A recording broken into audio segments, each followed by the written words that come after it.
You're a media company first. You're your company second. Your responsibility is visibility. Content leads to brand. Brand leads to sales.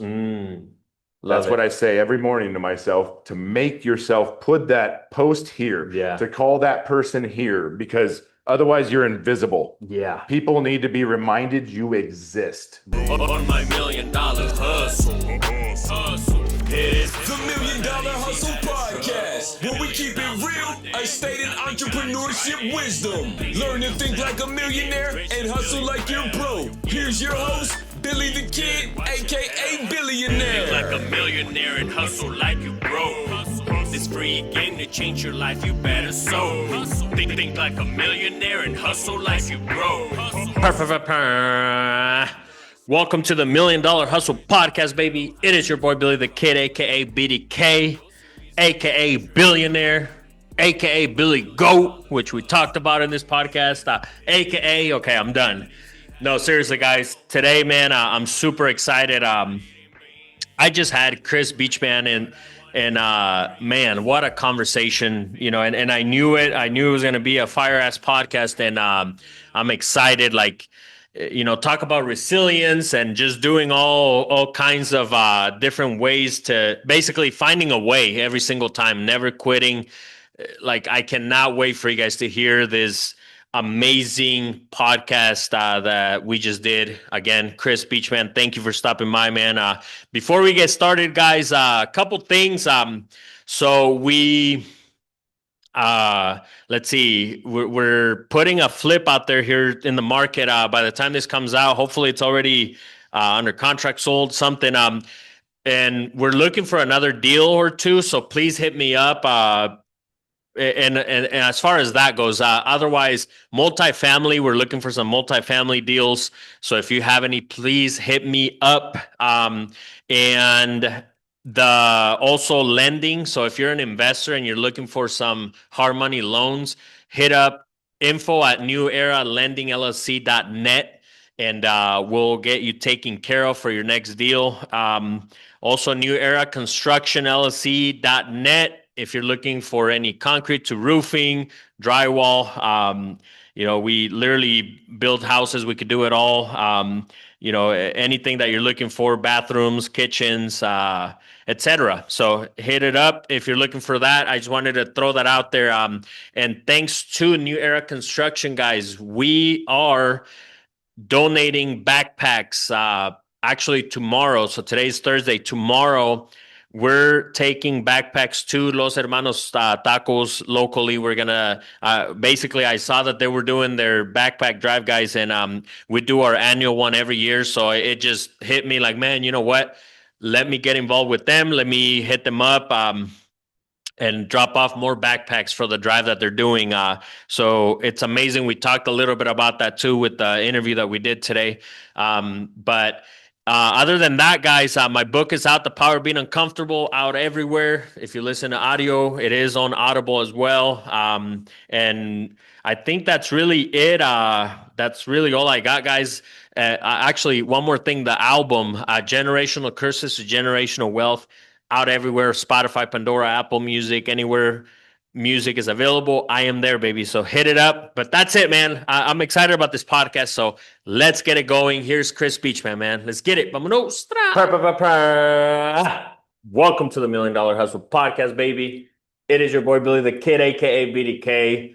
I'm grateful today, man. Chris Beecham in the house. How you doing, bro? Good. How are you? Good, man. I'm excited to have you. We've been going back and forth. I was on your one of your podcasts, which we're going to get into today. But thank you for coming, man. I appreciate it.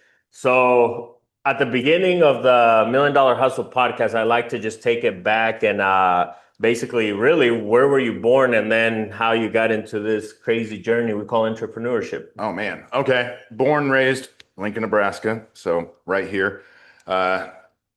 You know, they say, you know, to find an entrepreneur, you got to have that average C student in high school who never really paid attention to studying or was horrible at taking tests because they're too busy, like, looking at the bigger picture in life. That was me.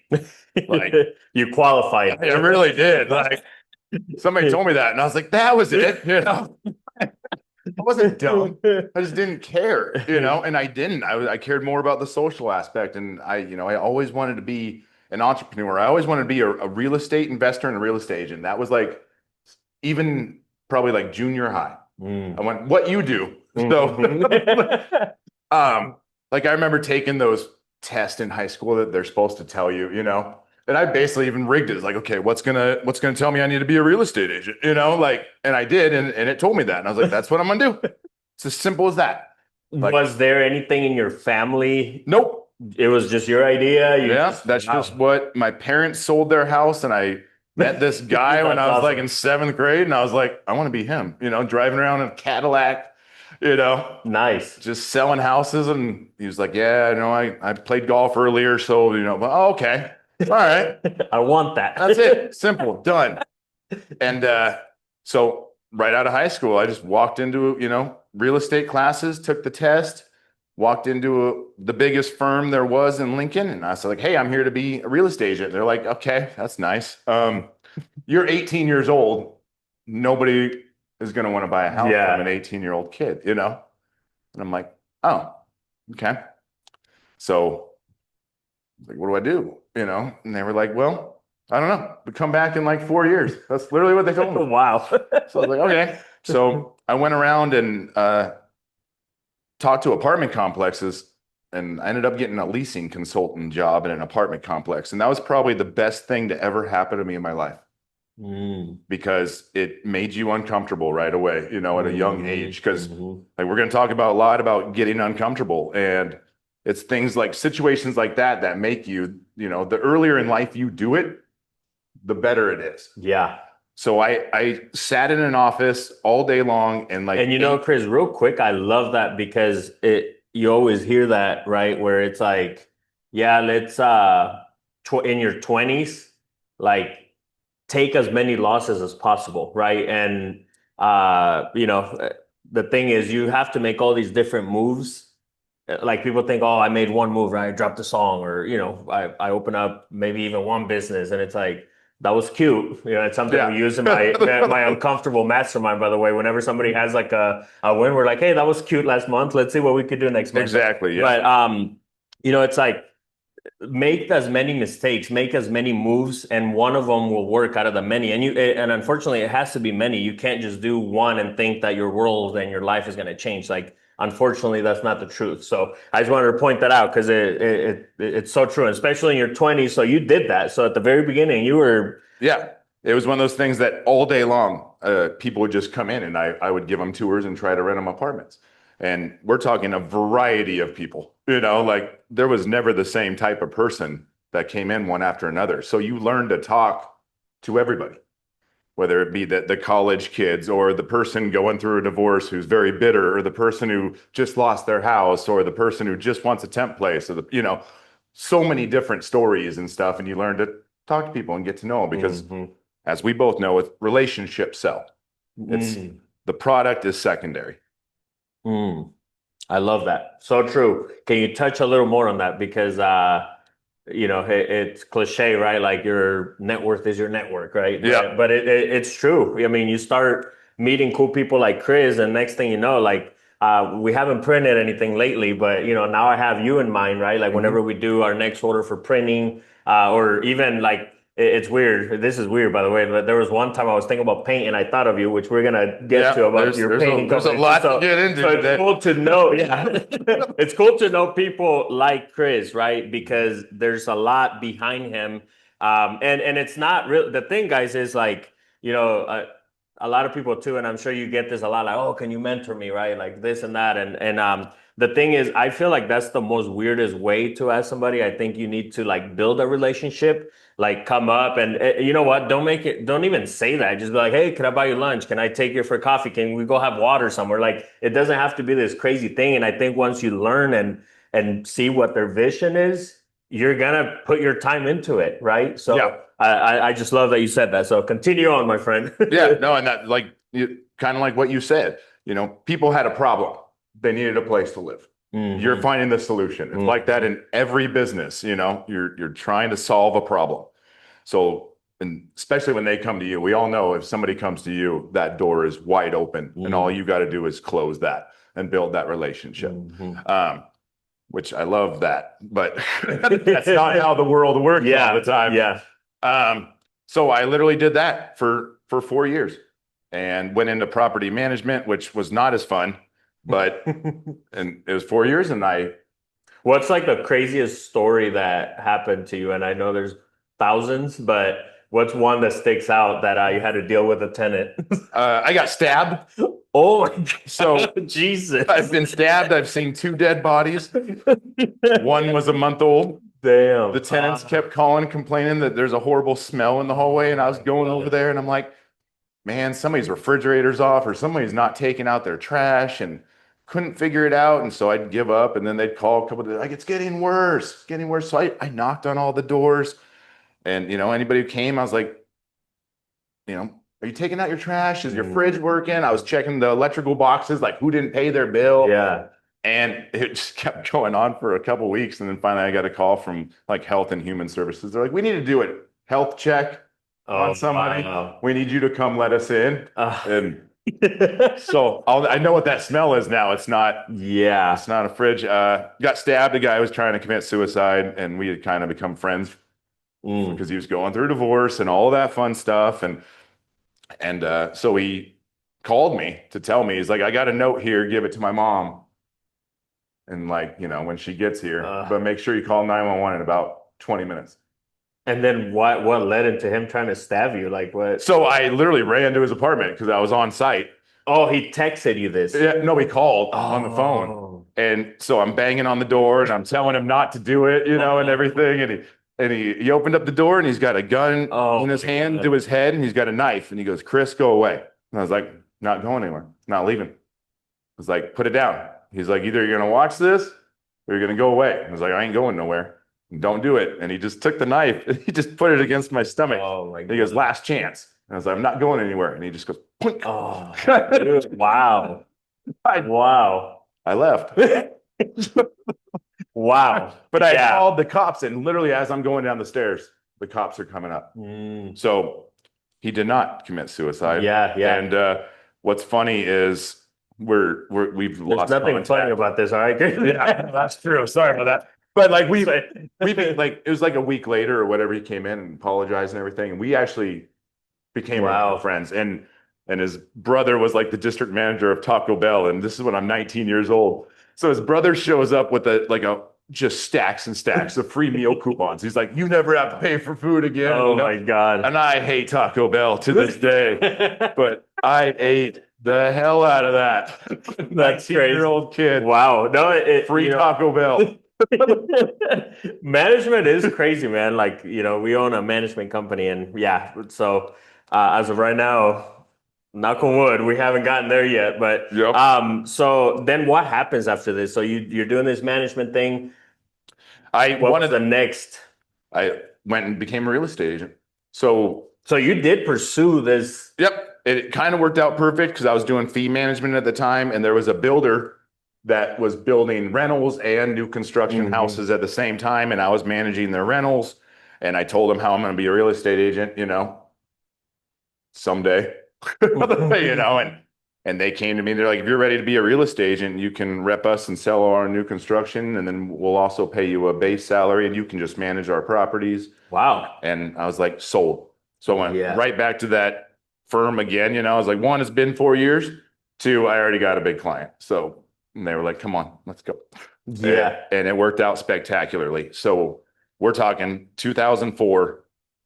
Life was good everywhere in real estate. And I was newcomer of the year. And it was all from learning how to deal with people, through the leasing thing. Right. Yep. Everything went great for 4 years. 2008 hit. If anybody knows what 2008 happened.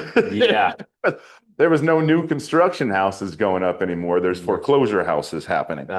And it went bad for me, like instantly. And all of a sudden it was like, whoa. And I had made a crap ton of money in real estate I hustled and hustled. And so I was like, all right, well, now what? I got to move on to the next thing. And I was working out at a gym. It was a very large 40,000 square foot gym in town. And because I was on a weight loss journey at that time, because when you're a real estate agent, all you do is eat and golf. Yeah. And sell houses here and I there. gained about 70 pounds. And so I decided to join a gym, and I lost 60 pounds. But in that same time, I just watched this gym go to hell. And I watched it when I first started working out, in the span of like a year, it went from me going at night and like having the whole elliptical room filled with people to just being me. And I knew the owner. He'd be walking around sometimes, and I was like, you know what? I'm just going to go up to him. And went up to him, I was like, hey, you ever think about selling this place? He goes, every day. Wow. Like, I'd like to buy it.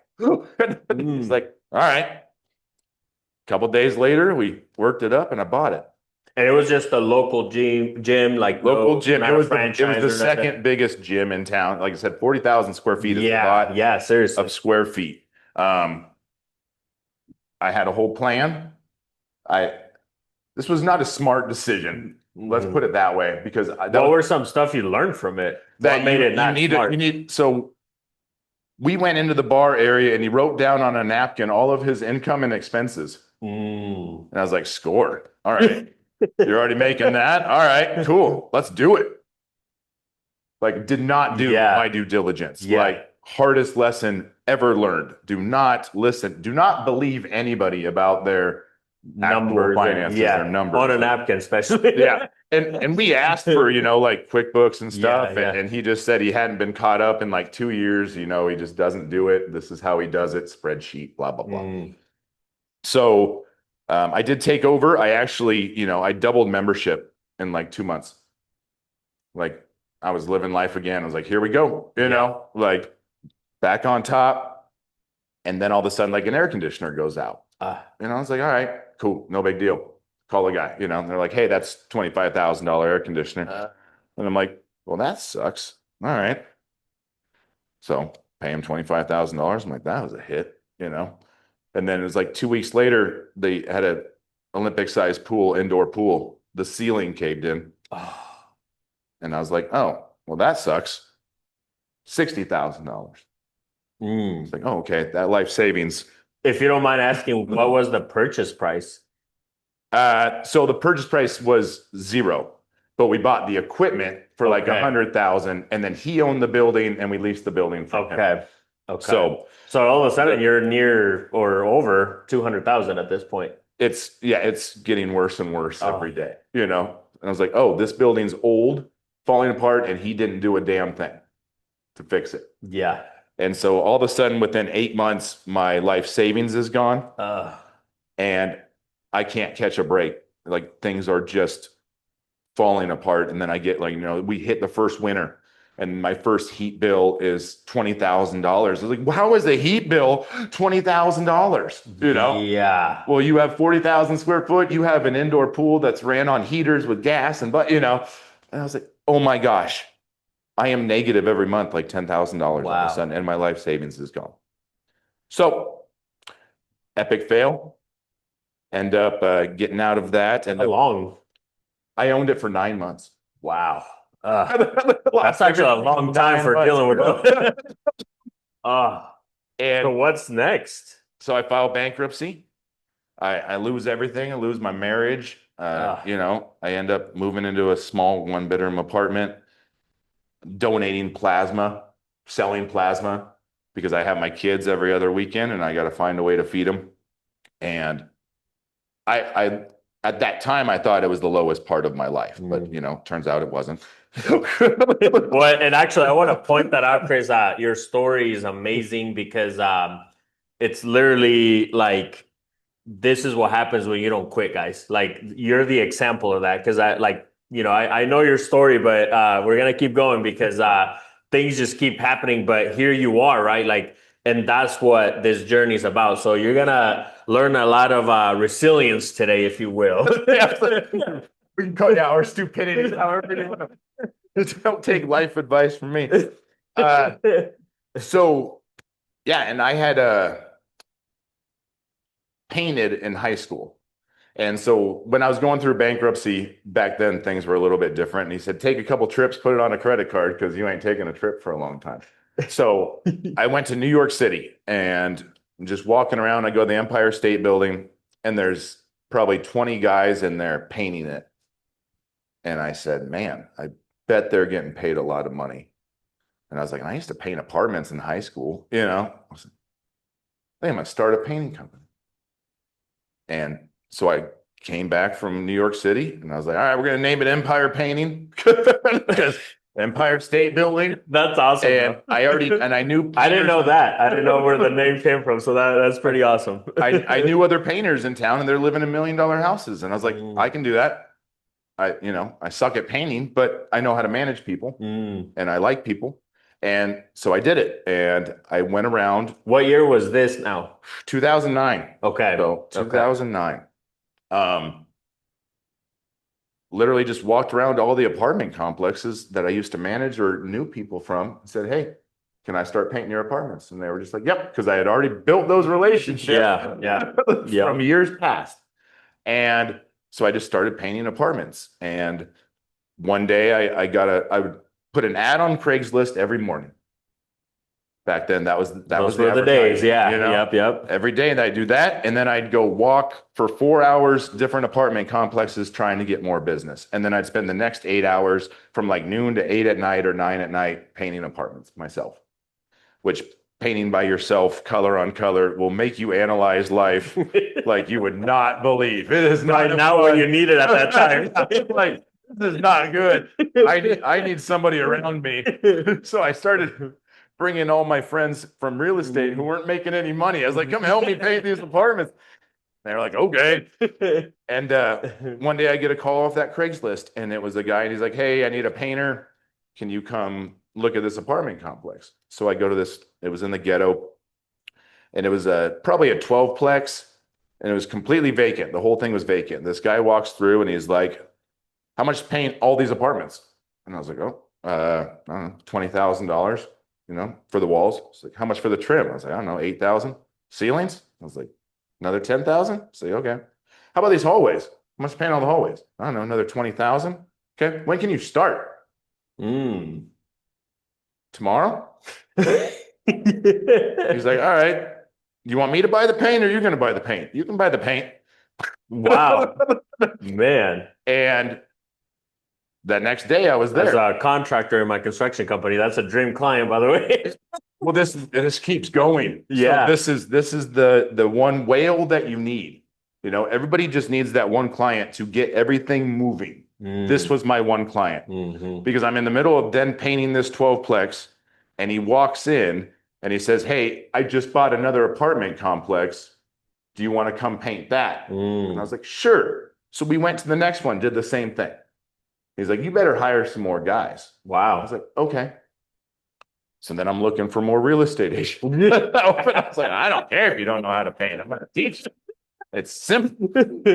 And almost every week he would walk in to check everything and say, I just bought another apartment complex. It turns out he had sold his business for $53 million. Oh, wow. And was doing a 1031 exchange and had to buy up property left and right. Within that time, yeah. That was his first property that I just happened to answer the phone and happened to show up at the right time, right place. For the next 3 years, he was my only client. Wow. And I had up to 20 guys working on this stuff. But it just made everything go from there. And I still own the company today. Yeah. It's so that was your key, right? Like that was your key to open this door. So what the company now, Chris, are you still managing it or operating it? Like how is that company looking right now? So the joy of that company right now is it takes care of itself. I have the right people in place, all the systems in place that they just do the work. I don't have to babysit anymore. We have the same clients. We don't look for new clients very often because we have developed those relationships where price doesn't matter. They know we're going to show up when we say we're going to show up. We're going to get it done when we say we're going to get it done. And that's what people care about. They will pay whatever for that. Wow. Especially in the new construction world, because one little thing, somebody taking 2 weeks too long, then messes up the next person who's been a month out because they had to go somewhere else. So just do what you say you're going to do when you say you're going to do it. And that's been my motto for all the businesses from then on out, because like I said, I don't advertise. It's funny. I'll meet somebody and they, what do you do? And I tell them my businesses and they're like, Empire Painting, never heard of it. I'm like, no, nor do I want you to. Because we're not going to qualify your clients already. We're big builders. We're our people. I'm not driving around with vans with, all wrapped because I'm not advertising. So it's perfectly fine that you don't know about me. Wow. Yeah. No, that's amazing. Yo, we'll be right back to this great episode of the $1 Million Hustle podcast. Before we continue, I want you to go grab a copy of my book, The Power of Being Uncomfortable. It is out on Amazon. It is out on Barnes & Noble, Walmart.com, Target.com, and everywhere else books are available. The great news, guys, is you could go to BillyTheKid.com and grab an autographed copy. That is right. I'm going to mail you an autographed copy right now. Audiobook is also available on Audible and everywhere else audiobooks are available. So go listen to it. Go grab yourself an autographed copy.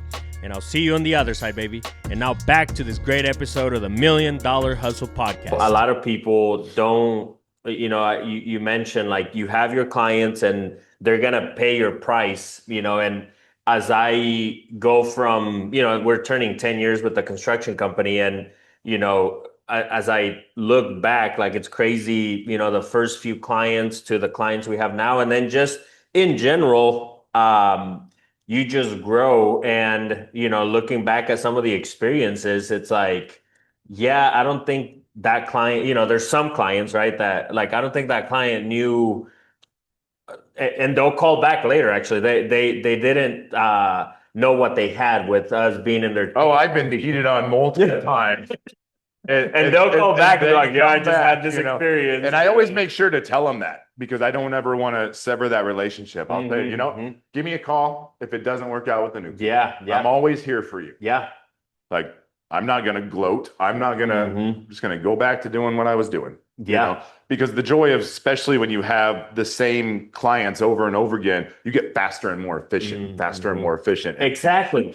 And see, that's one thing that clients don't get because there's also, I know, and especially investors, I'm an investor myself. So I like, it's a tough one to swallow because there's some investors out there that will go for the cheapest. They just want the cheapest guy, and I get it, right? Like numbers have to work, whatever, but I don't think they realize that if you stay, because even I have a couple of my subs actually, and I'm going to say it here, like at the beginning, maybe they weren't the best at something, but you said they showed up, they did. So I kept working with them and now they've gotten way better. We built this relationship and that's super important, guys. Like build a relationship with the people that you're with, right? Like your team. At the end of the day, you become part of a team. So I love that. And it's so true. Systems get better. You know what that client wants. So that's what you're going to go for. You know the expectations. Everybody knows who wants what.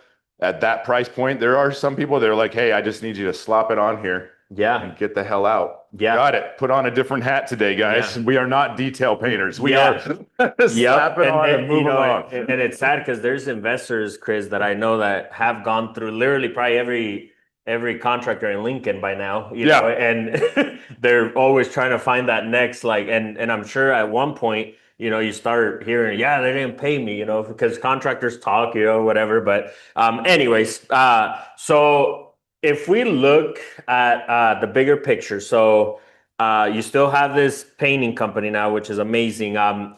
What year was there like that moment where you left it and what happened next? Where you kind of moved on from your painting company. Well, the first time I moved on. In a positive way, too. In a positive way, because the first few businesses you left were crazy. Well, there's more businesses in there. I'm always doing something. So we don't want to tell the whole story. But short version, I tried to leave it once, and I bought a sports bar. Don't ever do that. It was fun, but it's just not. For me, I'm not a night person or whatever. So I ended up selling it. Wasn't a loss or anything. It just, the painting company kind of went to hell there because I wasn't having the right people and systems in place. Mhm. So it was one of those things where, okay, nope, go back to that. And it's funny, like, Alex Hormozy, he hates people like us. We'll talk. Yeah. Yep. We see that red dress. We're like, no, we're going after the red dress Yeah. too, F you, man. Like, Yeah. I'm sorry, this is what I want, and I'm going to make it work. Yeah. And then, so let's fast forward to 3 years ago. Painting's going good. Kind of got screwed by some bigger clients because I went for even a bigger whale. That's a long story, but I did want something else in life because the service industry is a different world, and I just felt like I wanted to be around more business owners and people like me instead of painters. Nothing wrong if you're a painter. It's just a different conversation. It's a different world. Subs are just a different world. Yeah. Blue collar is a different world. Yep. So I was looking for something, and I had always had a friend who owned a merch shop where they made, screen printed embroidery promotional products. And so I'd get all my hoodies and hats for Empire from there, and my wife's business and all the businesses. And he had recently gotten divorced. And so anytime since then, if I would call, nobody would call back. If I emailed, nobody would email back. And I was like, I just need some hoodies. So I knew I had to just go in there. And he only had 2 employees. It was him and 2 employees. And so I walked in and I just helped myself to the back because I don't care to talk to the employee. Well, they're not texting or calling. So I walked back there, and he's back there making shirts. And I was like, how's it going? And he's like, ugh. And I'm like, that bad, huh? And he's like, well, this is a stack of orders I got. This is a stack of people that need called back. The people up front are idiots. And I'm just not meant to manage people or own a business. So you've had multiple encounters like this. Yeah, basically. And I said, why don't you just sell it then? And he goes, I would damn near give it away if somebody would just pay me to sit back here and make shirts. Wow. And just ding. Yeah. As an entrepreneur, you're like, hold on, opportunity. I was like, all right.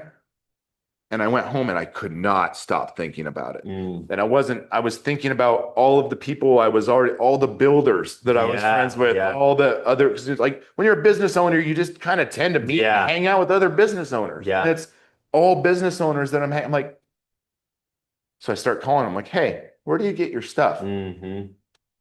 This place or whatever. Are they any good? No, just use them to use them, Yeah. Okay. Yeah. And so I texted him on a Sunday morning and I said, hey, you can tell me to F off, but I'm not going to buy the business from you, but I'll become your partner, and I'll pay you to make shirts. But again, if you want to get together and talk about it, we can talk about it. And he's like, yeah, let's do it. So, all right. So we came over with his books, with all that. This type of, Yeah. Went through everything. I was like, it's not making money. It's not losing money. And I'm like, that's fine. I will blow this up. Yeah. And so we made a deal. I spent $100,000 on new equipment, hired a sales team, hired a management team. And I was like, and go. Wow. It doesn't work like that. Let's just say it's been a long 3 years. Yeah. I still haven't made a dime. Mm-hmm. I probably grew too fast. That's a lesson. I just said, we're going to go because I did. I went to all my builders. I went to all my friends and they bought. Yeah. But it turns out they weren't the clients I needed. I needed bigger companies. Mm-hmm. And it took me a long time to learn that. But my problem is I like smaller companies. Yeah, I want to talk to people and local owners. Yeah. And because you're doing more marketing nationally, right? Yep. And that I bet you has been a game changer. Can you talk about that a little bit? Yeah, the whole thing's a game changer. Like when I hit that realization that I am doing the same amount of work with the graphic designers, with everything in the prep for a $15,000 order and a $500 order. Wow. It's the same amount of. So it goes pre-work. back to the lesson earlier is finding the right clients that will pay for the services. Because that turns out like when somebody comes in, a small business that I'm trying to get to know, but they're only going to order once a year. Right. We gotta get the files. Or right. we haven't ordered yet. Right. Yeah. Like, And I'm like, all of a sudden, I'm like, we're losing money on the small businesses, which sucks because that's what I want to help. That's always what I wanted to do, is help other small business owners. But I was like, okay, we got to find a way we can still do this. yeah. But we need to add this. And everything was kind of going good. And then this winter hit. And this winter just took all my businesses to hell. And it turns out a lot of business owners are the same way. But this last winter, I don't know what happened in the world, but just everything went to hell all at the same time. Like I was fine not making money at Perch Merch and making money at Empire, but it all of a sudden went from losing money at Perch Merch to not making money at Empire. My wife owns blow dry bars, and all of a sudden nobody's spending any extra money. And it was horrible. Yeah. And it's funny because I have in my phone March 17th, rock bottom. And I was like, this is my rock bottom point. Like I'm about to lose everything again. And I am not going to lose everything again. Like I will work my butt off. And turns out April 17th is now in my phone as rock bottom. Like you didn't think it could get any worse. And then that next month, it's like God was like, listen, 2 days after all right, taxes. but that wasn't rock bottom. Highlight that 2 days after taxes. Exactly, that too. It's like, and so April 17th was like my whole thing. Like that's the day that I just said, all right, done. Got it. I want to get back to where I was. Tell me what to do. I will do whatever it takes. And luckily for me, I have a spectacular wife who's also going through it. And we're like, you know what? We're just going to put our head down and we're going to work 7 days a week and we're going to do what we have to do. And we will enjoy life later. And we have spent every moment since then doing that.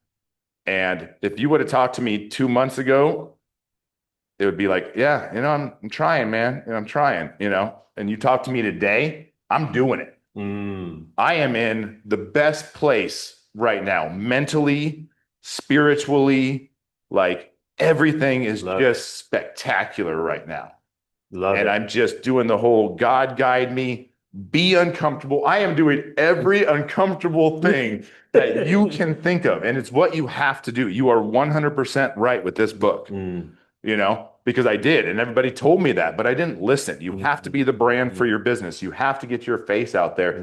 You have to do different stuff. Nobody cares about, on social media, before and after painting pictures, Nobody cares about a t-shirt with, American Construction on it. Sure. Yeah. Nobody cares. They're just going to keep scrolling. You got to be different, It's like, all right.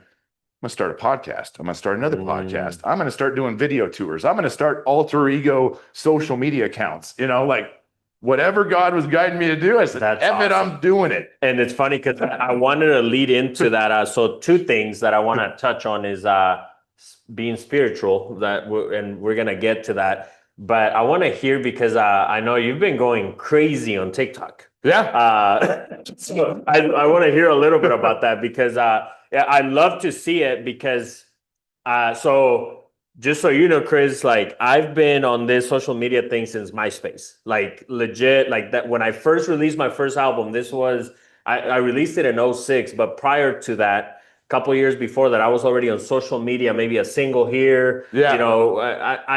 I can't even, I don't even think you could do videos, but I was posting, whatever I could to build that personal brand, which led into where I am now with my personal brand. So I'm a geek when it comes to it. I just wanted to give you that history real quick because I'm a geek. When it comes to like, I was on MySpace, didn't post a thing. It's stupid. It's funny. I will say, guys, social media is like the freaking Craigslist of today. But then you're putting a face. There's so many free ways that you could get out there, and there's also paid, right? Like you could actually pay to get out there too. So I want to hear some tips, whatever it is on social media that you've learned. And how have you gotten all those views and all the amazing things that you're doing? Okay. So that's all, being guided by God. But everybody I talked to kept saying, you have to have your own brand. You have to do something different. And I was like, well, I don't want to be I'm trying to make Perch Merch national. So I can't go and put things on there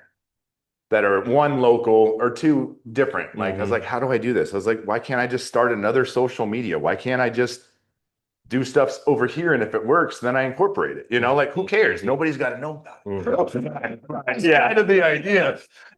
So I was like, I think half the stuff that people buy from me as far as promotional products are dumb.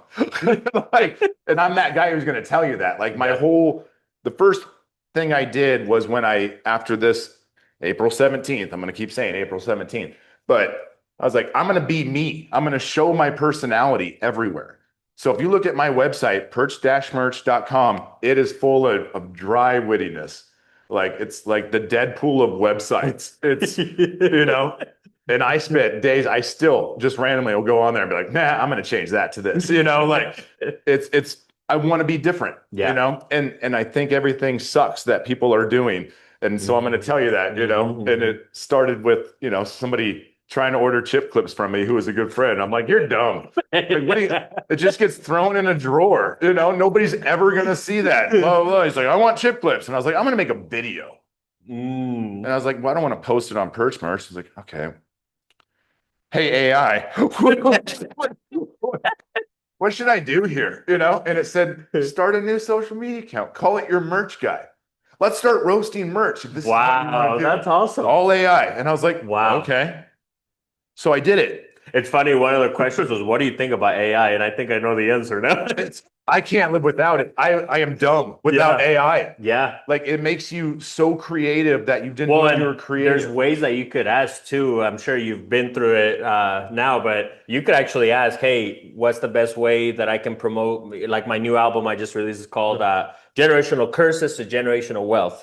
Check it out if you haven't. Yeah. And I literally, so then it'll tell you, okay, do this, do that. Like, what are some content that you could do? It like, literally, guys, if you're not utilizing it, like, you're living under a rock. As a matter of fact, if you're not on social media, you're under a rock, period. Yeah. But because I know I've seen both worlds, right? People like you and me that are like, man, AI, this, that. And then there's people, I'm old school, man. I don't do that shit, right? Yeah, and I was probably against it, and people kept telling me to use it. But then you have to use it. You have to. It'll make your life so much easier. And like I said, so when I hit rock bottom, I have a new podcast called $0 Marketing, because I have no money for marketing. So what's the free way of marketing? Social media. It's free.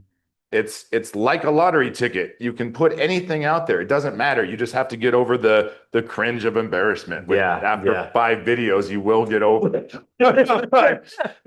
And just realize people are going to be dicks. Oh yeah, for real. Make it fun. Make it fun. Like, make it like, honestly, I like to say, like, if you don't have people commenting negative shit, you're not doing enough. Like, honestly, I just want people to comment. You got to remember, we all have opinions. Yeah. We all have opinions, right? Like, as good as you could do something, people are gonna, like, there's times where, like, somebody will say, oh, it's black, so I don't like it. And then, oh, it's white, I don't like it. I'm like, all right, well, it's gray, let's do the middle. Nope, still don't like it. So at the end of the day, the right people will gravitate to what you're doing. Right? Yeah, it's true, because it doesn't matter about views.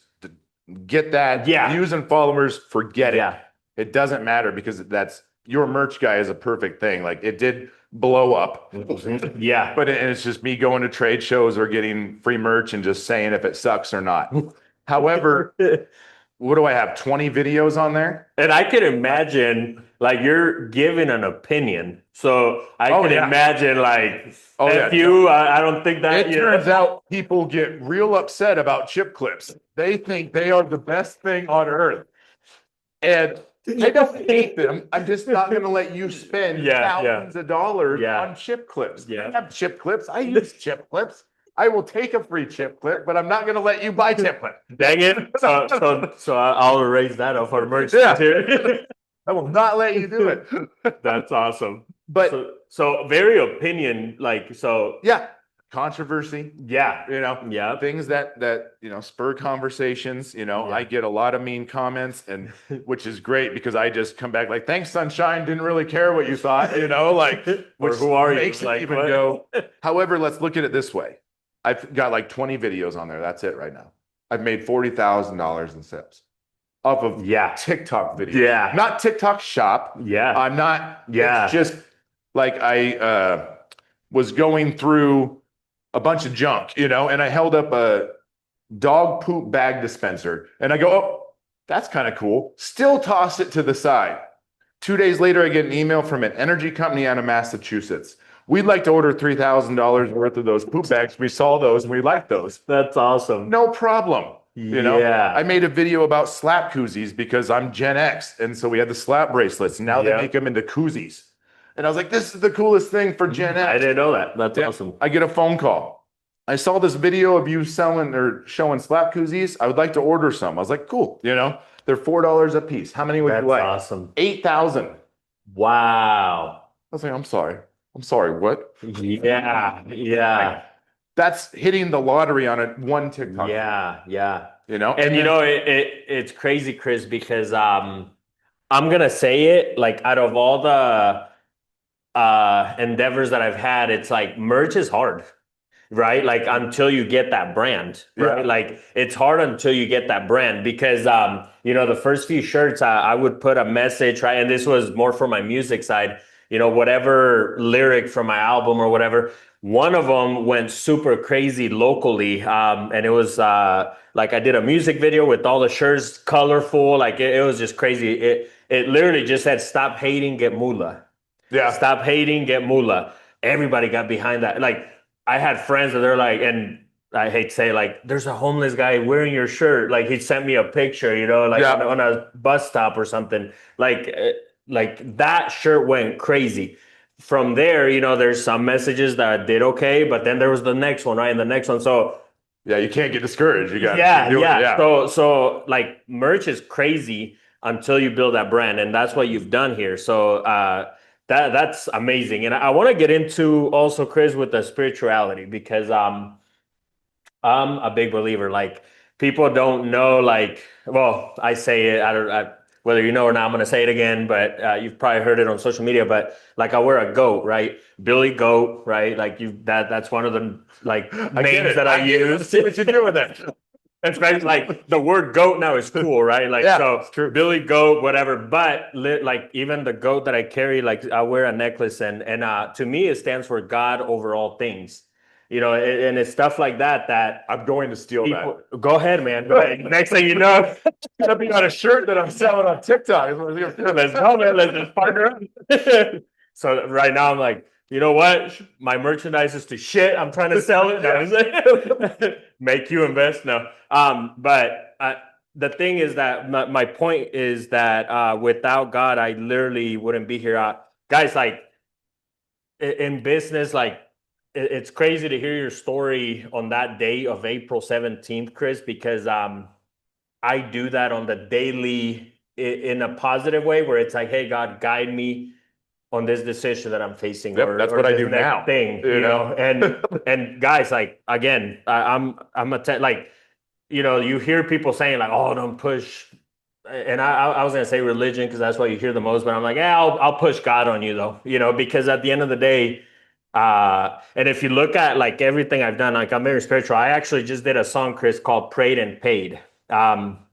It's getting, my engineer has it right now, but it's like giving me goosebumps talking about this because it's a message that, and again, that could be another shirt. Maybe we're going to have to talk. Yeah, all sorts of but basically, it's literally that, like you pray, and then this is more than just financial when I say paid, like health, like all the areas in your life, like if you pray, and obviously also there's going to be what we'll say signs, right? And you have to jump on it. You can't just pray or think and then things are going to come up. Like, so, and one of the biggest blessings, Chris, to me of my coaching journey that I've done, I've had students, mentees that weren't believers. And then, and again, I don't sit there like, you have to believe in God, right? Like, I'm not going to do that. But I do. I'm also not quiet about my spirituality, and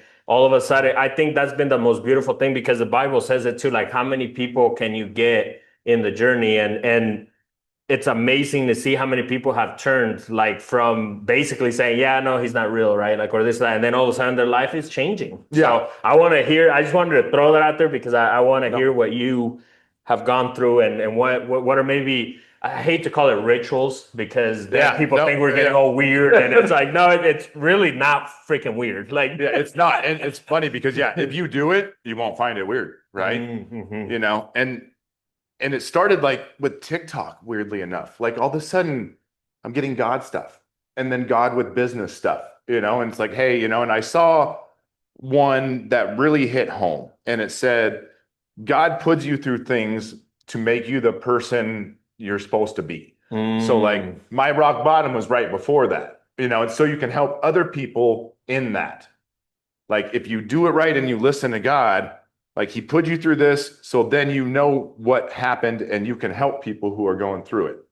And I kept, you know, every morning I started doing the whole, you know, just guide me, give me signs, right? Like, and I kept feeling this thing to start a new podcast. Like I don't have time for another podcast, but I did it. It's called $0. We need to get on that one. We've talked about me getting on that one. No, that's the other one. This one's brand new. That's the new one. This one, yeah, it's just me talk. So this is your third one. This is my third one. Oh. And it's, for some reason, I love it. And it's just me like for 20 minutes just saying, all right, this week I'm trying this. This is awesome. I have zero money, so now I'm trying this. People help me out. What do you think? And there's people texting me and like, man, I'm going through this too, you know? And I mean, well, it's got like 10 views, you know, but it doesn't matter. Yeah. It's 2 of those 10 views I'm now talking to regularly. Yeah. You know, they're going through it. We're helping each other. And let's touch a little bit on that, Chris, because I think people have this misconception that like you have to get all these views. We talked about that earlier, like likes, views, all that. The thing, guys, is that like there's always going to be one out of like the 10, we'll say, right? Like that, like something comes out of that. Like, you know what? Even forget the views. Let's say this damn podcast that we're recording right now gets 0 views, but you and I just like connected. I'm sure, you know, last time when we did your podcast, one of your 3, crazy, like, that's the beauty of this thing. Like, I think people forget that. Like, let's make it clear. Like, the one person's going to watch the one video and then all of a sudden you're doing something with them. It doesn't have to be financial. It could be you went golfing. Now your family's close with them. Like there's different ways that this thing works, right? Correct.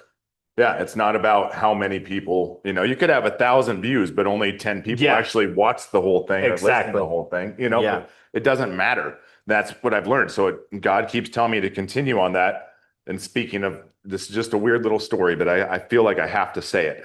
So it was 3 days ago. I said, God, I was like, is this the direction I'm supposed to be going? You keep pushing me to do this goofy little podcast that's not doing anything. You know, like give me a sign today if this is the right path. I literally said that. And it was like at 6 a.m. I said that.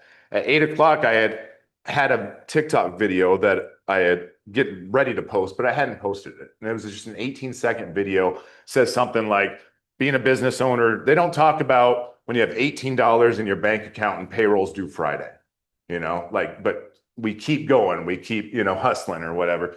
Stupid little video. I put that thing on TikTok that morning. It's got 60,000 views. All of a sudden I have hundreds of followers. I've got people moving to the YouTube channel. I was like, okay, got it. Okay. Yeah. That's my sign. Keep going. Keep doing it. Because again, I don't have time. Yeah. But that's what I want to do is help the small business owner. You know, somebody called me out. They're like, you're just trying to get business off of this. But no, because no offense to the small business owner, but if you're listening or watching my podcast, it's called $0 marketing. The name says I don't think you have money to invest in merch when you have $0 as well. Yeah. So it's just me and the trying thing, guys, to help is like, let's be realistic here too, Chris. Like, yes, we are trying to make money. There, I said it. Yeah. Like, is that no? Because guess what? And this is a blessing. And actually, I don't know when I'm going to release this, by the way, Chris, and I'll let you know once it does. But tomorrow, we're giving out backpacks. That came from us making money. You know what I mean? Like we made money. So now we're giving 50 backpacks away with Tacos Los Hermanos on 70th there. They had a backpack drive. We do one every year. And when I saw that, I hit him up. I was like, dude, can we just drop off another 50?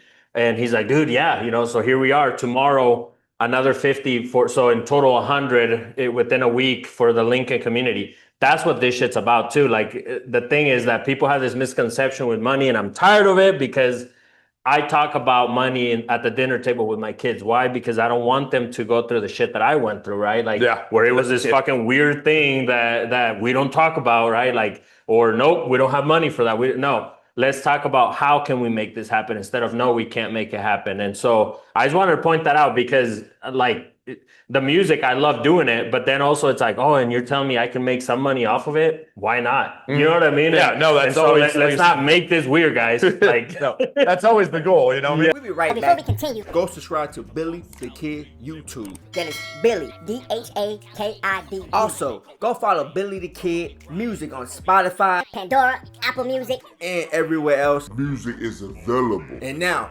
back to this great episode. Let's go. Hopping out the two-door, wearing number 24. Feel like Kobe, though I'm winning, need to do more. My mama sorry, college wasn't for me.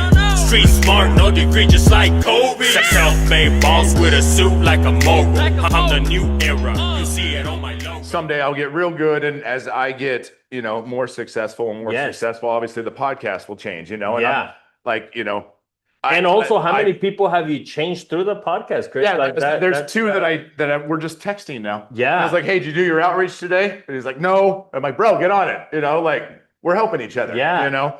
Like my problem was, and don't get me wrong, Alex Hermosi. Listen, I listened to him. I listened to all of his episodes, but it's not a small business thing for the most part. You got his question and answer things where Tiffany is like, I'm selling Mary Kay and I'm making 3 million and I need to make 30 million by the end of the year, and he's like, well, you running ads, yeah. How much are you spending on ads? I'm $100,000. What are you getting back? 101,000. Just spend $1 million on ads. Boom. Problem solved. No. I don't have $1 million to put into ads. Yeah. If I could figure out the ad thing, heck yeah. Yeah. I would do it. But that's not how small real business works. Yeah. Yeah. So I want to help the me's, right now. Yeah. And help each other. Yeah. Like you said, build relationships. Yeah. I hope that someday you become a Fortune 500 company and you remember that merch guy. Heck yeah. Yeah. Well, and it goes back, Chris, to having that team, because guess what? If that does happen, you have somebody in your team that can handle, hey, dude, I need 100,000 shirts, Yes. or whatever, right? Like that's the amazing thing. Like we're making a full circle here, Chris. Like, I love it. Love it. I hate to wrap it up, my friend, but we're hitting that top of the hour, man. And I still want to have time to ask you the last questions that I ask every guest at the end. And I'm gonna probably throw a couple extra ones in there because I think with your journey and the crazy shit that you have gone, man, there's a lot of the wisdom. Like there's so many words that come to my head, but we'll go with wisdom in there.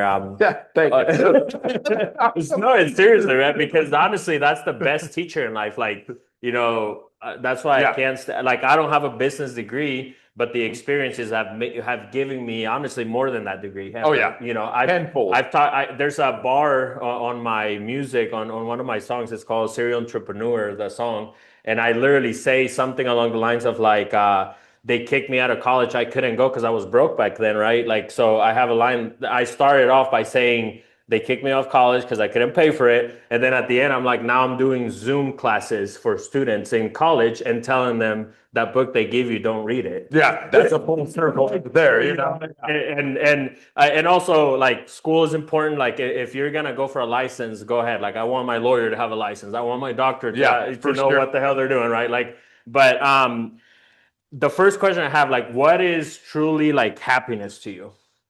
Ooh, man, helping others. And being successful and making money as the side part of that. I truly believe that. Like, that's my favorite thing. Even with these bigger companies, like I am becoming friends with the owners, CEOs, in Florida, Texas, where not only are we taking orders from them, but it's like there's one right now that I knew just is going through a divorce. He lives in Florida. And so it was like a month ago. I was like, hey man, how's it going? And we ended up on the phone for an hour, because I've been there. I've been through that, and he's like, it's lonely, it's sad, and we just talked like that's now a client for life. Yeah. But that's what I want. Yeah. That's what I want. I want that relationship. I want to send, goofy memes to somebody. If I find out, you're a Florida State fan on a Saturday and Florida State's getting their butt kicked, you're gonna text, send you something to remind you that, hey, I'm here watching your shitty team. You might, at this point, Chris, you might do a video, right? Yeah, exactly. And I'll put it on TikTok, tagging them, but like, that's what I want. Yeah. And if I can make money off of that, then that's the bonus. And like I said, I'm not trying to get filthy rich. I just want to live my life with what I've built so far. Yeah. And that's another thing I'm telling God, like, listen, I just want to go back to paying all my bills. I don't need extras here. I don't need to, do this. Just give me the piece. Let me help people. Yeah. And then the side part is the orders and the money. Right? I love it. And earlier you touched on like you're working your ass off 7 days a week. So at one point it sounded like you got comfortable is the word that I would like to use. You got comfortable where you're like, you know what? So I think that's also important because, I'll hear it sometimes from, just people like, dude, how do you find time? Like you're crazy for doing everything that you do. I'll be honest with you. Like, I don't even think of like weekends anymore. Like, oh, it's the weekend. Why? Because I truly feel like I love what I do. Like I have the freedom to do what I love to do. Like if I want to sit down and do a song, yes. Now, don't get me wrong. Yes, we all have them days, right? Like, but I have my calendar already. I remember it's a blessing. Like on a Sunday, 5 p.m. You're like, man, tomorrow I got to go to work. The Sunday blues, all that. Like it's a blessing that I turned around Monday. Like if you didn't know, like $1 Million Monday is what we call it for the day that we release the podcast. I love Mondays. Thank God it's Monday. Thank God it's Monday is our quote. Like that's what we do on Mondays now. So like every day is a blessing. Even though we're working, we're getting things done. Like every day there's something on our desk that comes up physically. There's times where, if I have to, like, matter of fact, like yesterday, we have this flip that we're getting ready. And I went over there and threw the accessories up in the bathrooms. My guy couldn't get it done the night before. Mm-hmm. So I went over there and I just, like a leader would, right? Like with my other guy there, like, hey, let's wrap this thing up. Like there's days like that too. Don't get me wrong. I'm not afraid to paint, right?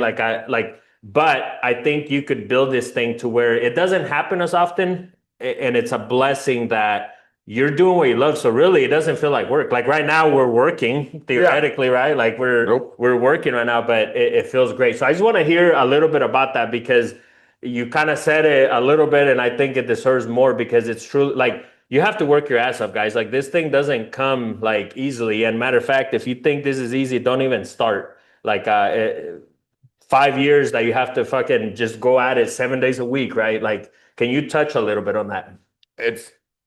Now that it's working, it's fun. Like you said, like everything is working like it's supposed to. But again, I can't slow down because I am scared to death of winter again.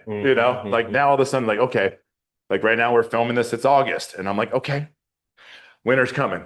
What am I doing to set myself up for those repeat customers and the bigger customers that are going to keep ordering?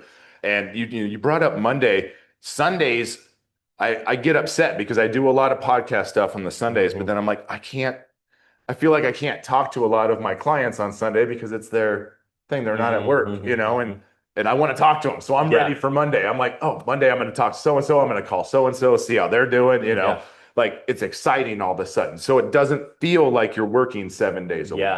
And my kids always say, you need a hobby. All you do is work. Technically podcast is a hobby. Is my hobby. I don't golf. I'm not going to go 5 hours to golf where that's what do you get out of that? I mean, unless you're taking a potential client. Yeah, seriously. And that's what they do, honestly. Like if it's an event, golfing, like they're talking to clients. Yeah, and that's fine. That's probably just doesn't work for me. But like, I have learned to delegate the BS stuff, and I only try to focus on IPAs, income producing activities, because that's what's going to get you. And just a TikTok can be an income producing activity. For sure. Yeah. You make a sale off of that. And I do the local video tours, which I highly suggest if you want a brand in your town. Yeah. I'm just going around to local places and I started taking videos with me in it. I put the Perch Merch logo on it. It's going nuts on TikTok, and business owners are hitting me up left and right. Hey, what do I have to pay to get a video? You don't have to pay, you know, I'm just doing But I thought it was about the money, Chris. Yeah. There's a Perch Merch logo on that thing. And it's funny because I say that because I've been recognized twice outside of That's awesome. that. And the first now you're a celebrity too, man. I love it. the first time was, hey, you're that Brand Lincoln podcast guy. The second time was, hey, you're that Perch Merch guy who does the video tours. I was like, awesome. Boom. Yeah. It worked. Yeah. It's not under Perch Merch. Yeah. It's not anything to do with Perch Merch. Yeah. But you see me with my Perch Merch shirt. Yeah. I love it, man. I was like, that's that. You don't have to just focus on your business stuff. You can do whatever you want on social media. You can be whoever you want to be. Yeah. Yeah. Wow. Love it. Love it. Love it. You're in your deathbed right now, Chris. What is like one message you would like the world to remember, or a quote, or just something? Just like that, my family, that I basically did it all for them and God. Love it. Like, I hope that, you know, because I still try to be the family man, and I still try to be the father who's there. You know, my daughter is now my office manager at Perch. We spend more time now than we have in the last 18 years. That's so awesome. And I love it. Yeah. You know, like that she gets it also as well. But like, I just want them to know that, like, even though I wasn't there 100% of the time, I always tried to include them. Yeah. And that I did it all for them. And hopefully their life is easier than mine was. And what's a quote that you would like to, like, maybe your favorite quote, or just? I'm going to do a business quote right now. Yeah. Because it's something that I keep saying to myself every single day is, oh crap, hold on. That was oh crap, hold on. We'll go with that. It's long, but it's like, you're a media company first. You're your company second. Your responsibility is visibility. Content leads to brand. Brand leads to sales. That's what I say every morning to myself, to make yourself put that post here, to call that person here, because otherwise you're invisible. Yeah. People need to be reminded you exist. Wow. I love that. Love it. Love it. Love it. If you were to talk to your 18-year-old self right now, or actually, you know what, even younger, maybe a kid, like whatever, what is one thing you would tell yourself right now? You're going to go through some shit, but it's going to be all worth it in the end. I wouldn't change any of the bad times looking back. It all taught me something. It got me closer to God, this last one. It got me humbled. It got me to realize what's important everywhere. I love that. So. And then the $1 Million Hustle, you know, and again, it's funny. There's meaning to everything, guys. And it's the person you have to become to get to that milestone. And it's a lot of freaking work, a lot of like shedding, like you're going to go through different phases. Like there's a lot of work that comes with it, right? So what are 3 things, 3 habits? And matter of fact, just so you know, Chris, it's going to be a book in the future. The $1 Million Hustle will be a book that basically will put, these are the top habits or whatever, you know. And so if you had to choose 3 things, 3 habits that you must do to get to that $1 Million Hustle, and if you were to tell somebody who's maybe just starting, hey, you do these 3 things, you will not fail. What are those 3 things? Never stop selling, never stop praying, and never stop learning. Wow. Man, you know what? All the other episodes go out the window now. I love that. You know what? Like, I love that. I love it. Like that's, you know, it just reminds me of like my motto, like God, family, hustle, and in that order. Yeah. You know, like legit in that order. So love it, love it. And one last question, man, I'm going to throw it in there is, if you were to write a book, what would be the theme title? I'd have to ask AI. Your personal assistant. Yeah. Something with resilience to prosperity, something like that. Probably resilience to prosperity. I love that. Love it, love it. Yeah. Well, guys, and actually, real quick, before we get out of here, where can people find you? You can find me on all the social media on just Chris Beecham, LinkedIn, Your Merch Guy, $0 Marketing, The Unscripted Climb, and Brand Lincoln. Love it. And actually, one thing too, Chris, that I like to ask is, what is one thing that maybe we didn't talk about or that you would like to throw out there to finish it up? Just that, thank you for letting me be on, because ever since you were on my podcast, I use this uncomfortable thing all the time. Love it. Being a business owner is uncomfortable, period. So why stop there? You got to be, you're already uncomfortable. Like being a business owner is stress and caffeine fueled and prayers, you're already uncomfortable. Yeah. So think of it that way. You're already doing the most uncomfortable thing that most people in the world don't do. You might as well expand on that. I love that. Wow. Thank you so much. And it's funny, it goes along with, like you kind of said earlier, how like being an entrepreneur, guys, it's like literally you have $10 today, but then next week you might get a $10,000 job or, whatever, like, or sometimes you might be at zero, guys. Like, but the thing is though, that every day you have to hustle, like you're making the 10 grand or whatever, much more, because even for those $10, you hustle the same amount of 60 hours that week or whatever it was, right? So I just wanted to point that out. And then I wasn't going to ask you this question, but you mentioned the book. One question too that I like to ask is, I keep asking, now we're 20 questions deep into the end and it's never ending. The uncomfortable, like out of your journey, there were so many different times, but what's one time that you can go back to that made a big difference, that you got uncomfortable, that paid off? That paid off. I think just outreach in general. I was always scared to death of rejection. So one of the things I talked about on my podcast is somebody said, you need to do 10 outreaches a day, minimum. And if you do that for 30 days, it'll change your situation. You do 10 outreaches a day for 60 days, it'll change your life. And you have to do it. So I said, you know what? I'm going to sit down, I'm going to do it every single day. And it was easy at first. It started getting harder, right? Like I'd have 7 that day and I'm like, I can't think of 3 more. So I just started shooting for the moon, and because of that, I ended up with a meeting with a huge healthcare company out of Omaha, Nebraska with 600 employees. Wow. All because I made myself do it. We just got our first order from them for $20,000 this week. We're setting up their online store. They're probably going to be a $300,000 client a year. And to put that in perspective, I'm a $500,000 a year company right now. Wow. Love it. Because I made myself do it. And did I get 9 no's? Yeah, but it didn't matter because that one yes changed a lot of stuff. Wow.